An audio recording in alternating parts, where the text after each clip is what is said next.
do it fast. Right here on the Anycast. Make it strong, make it last. Right here on the Anycast.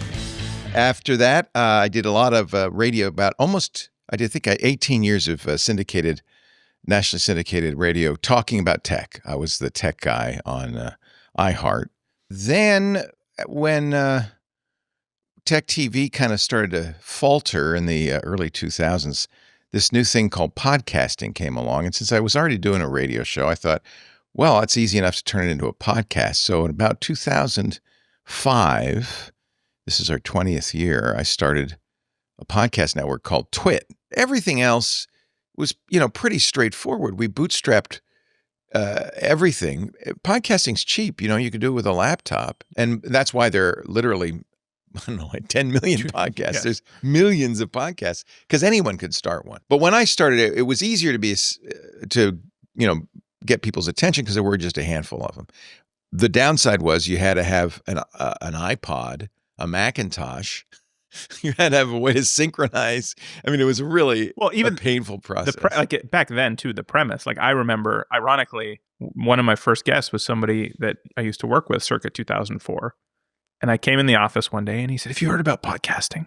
And I said, "No, what's that?" And he said, "Well, you download it in RSS, you sync it to your iPod, whatever." And he finished. And I said, "This is the dumbest thing I've ever heard. Don't ever speak to me. No one's ever going to do that. Don't ever speak to me about this again. I never want to hear this." Yeah. So the reason that I did it wasn't necessarily because I was like, "Oh my God, you know what? I should do this." It was not that. It was, I found podcasting and I thought, my goodness, I want to make a podcast myself. I want to learn how to record, how to put this together. What is this podcasting thing? Just do the thing. What am I doing all the time? Oh, I'm teaching yoga classes all the time.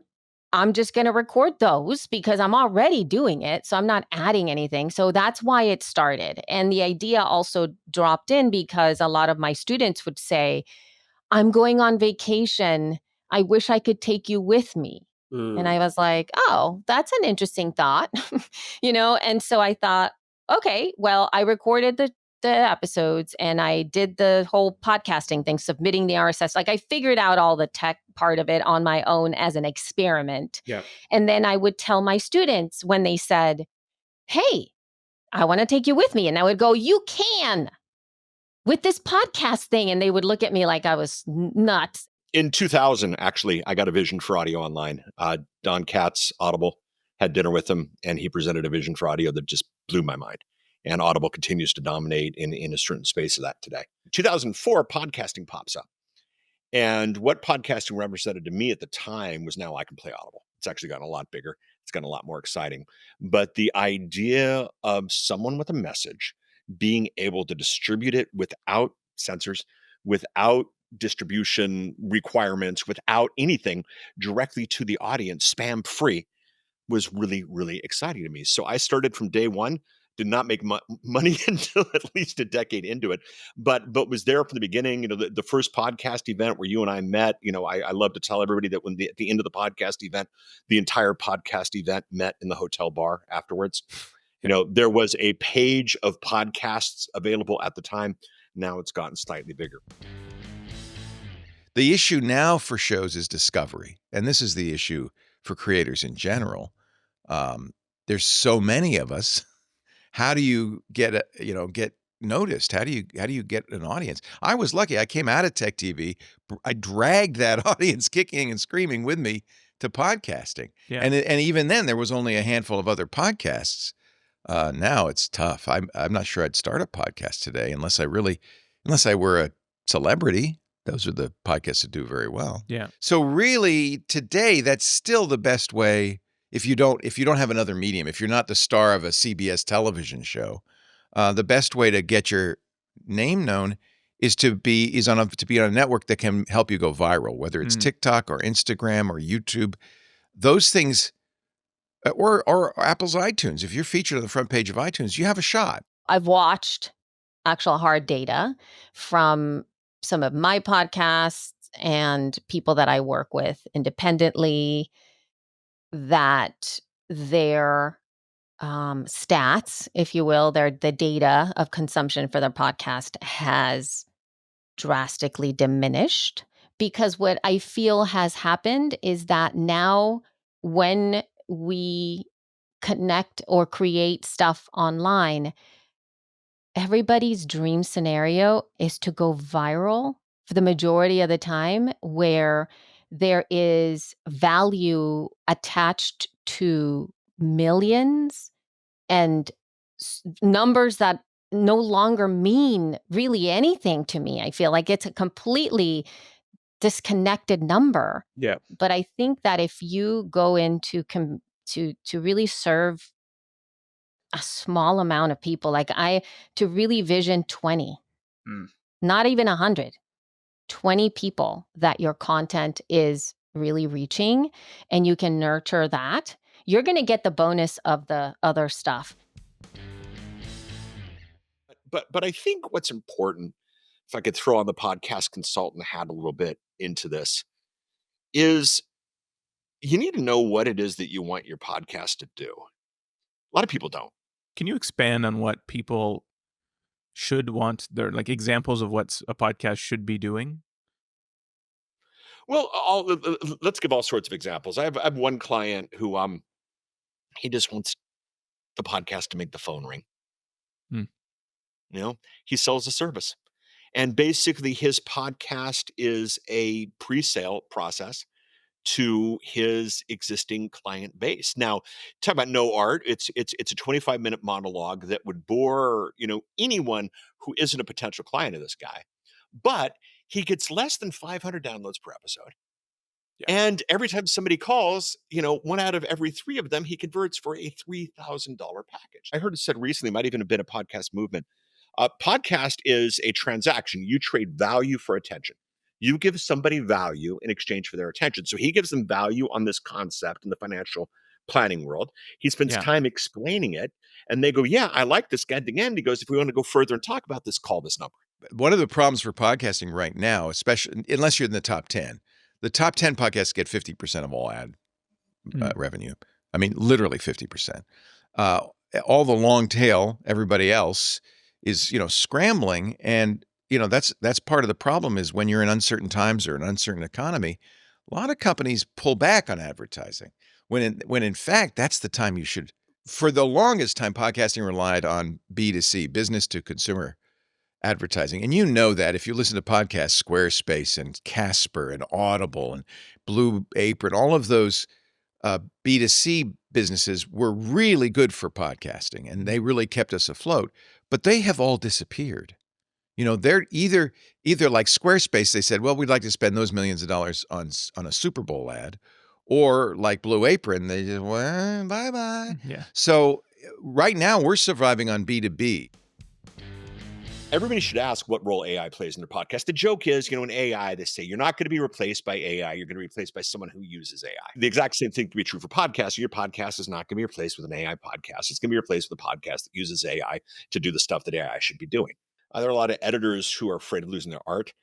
There are a lot of by-the-hour editors who are afraid of losing some work. Writers for show notes, this kind of stuff, all these things. There are some who put a great deal of value into it. There are some who have found a great deal of value in it. And AI really, really shakes that up in some ways that people have to discern. What amazes me is we now can click a button and make all the background noise go away. That only can make our podcast better. Sure. We can now click a button and get a first draft of our show notes or the salient points of the podcast. I mean, when this thing comes out on YouTube, the chapter marks are going to be done by AI. Right. We can click a button and have that first level of stuff happen. And we can do 2 things with that. We can cut our time in half, which many should. Many are spending too much money on their podcast. Or we can go one step further because that first step was done by the computers. So we do a lot of marketing. And one of the things that's changed now is you can use AI to do clips. Otherwise, it's expensive we used to do it with people. We still have people, but AI will generate clips out of a show. Then the people look at it and pick the right ones, tighten it up and so forth. But they do that. They make it vertical. They put in captions. They do a lot of the stuff that helps it go viral on these platforms, Instagram and TikTok and so forth. So it's a lot. There are tools out there to help. There's opportunities for us to be in the world and find a use for the podcast versus these other forms of content, which actually require you to be like this. For those of you who are listening, I'm grabbing my phone and I'm putting it right in front of my face at about, 5 inches, 6 inches in front of my face. And the way in which my whole attention is moving into a machine is totally tuning you off the world around you. Whereas when you listen to a podcast, you can't tell. Most people can walk around, look at stuff, go shopping, and they're in the world while experiencing something with them. It's been a while since I went to a podcasting event, and obviously things have changed. We've been doing podcast things and stuff since 2006 or something crazy at Cachefly. But this is your daily. How have you seen things evolve? Like where are we at in the podcasting life cycle? We're in a really interesting place because, you get 10 people at Podcast Movement, put them up against the wall and have all 10 of them give their definition of podcasting, and you'll probably get 10 different things. So there's a bit of confusion, but there's a lot more money. And because there's a lot more money, a lot more people are coming in that are adding the confusion. It gets really interesting. And then, of course, you throw in the role of AI in the midst of the money and the confusion, and things get really, really interesting. But at the same time, I'm entering my third decade of this. I've been doing this for 20 years. And we have learned a lot along the way of how to get through the confusion, how to get through the AI, how to deal with the money. And it's an interesting place. So, next year we'll be 21 and we can finally buy a drink. But it's interesting times right now. What people have told us old school media types is we want genuine, passionate people talking about things they care about in an unadorned, unaffected way. We want authenticity. And so I'd bet on that. It is amazing that you don't need to have $44 billion to start a podcast, to build an audience, to make a living. I think the days of super platinum artists, rock and roll stars might be over. Yeah. But that's not a bad thing. It means that there'll be thousands of successful Chapel Roans and people who will come out of nowhere, Shabuzis who will make music that people love and will make a living at it. And they may not be Taylor Swift, but that's okay. I think that's better. I would like to hear more voices, not fewer voices. This is different, another round, so much more to talk about.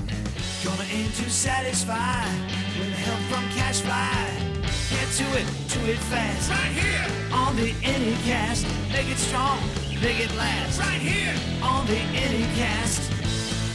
The Anycast podcast, brought to you by Cachefly.